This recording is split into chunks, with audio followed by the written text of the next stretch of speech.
यार, आपको पता है कि अभी 70% कंपनीज एआई यूज कर रही हैं?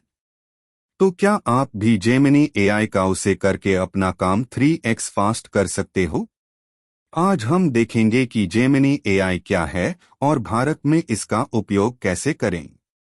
आप ये वीडियो देखकर सीखेंगे कि कैसे आप अपने काम को और भी एफिशिएंट बना सकते हैं यूजिंग जेमिनी एआई। तो चलिए, मैं आपको 3 सिंपल स्टेप्स बताऊंगा कि कैसे आप जेमिनी एआई यूज कर सकते हैं। 1. सबसे पहले आपको जेमिनी एआई की वेबसाइट पर जाना होगा और प्रॉम्प्ट टूल का उसे करना होगा।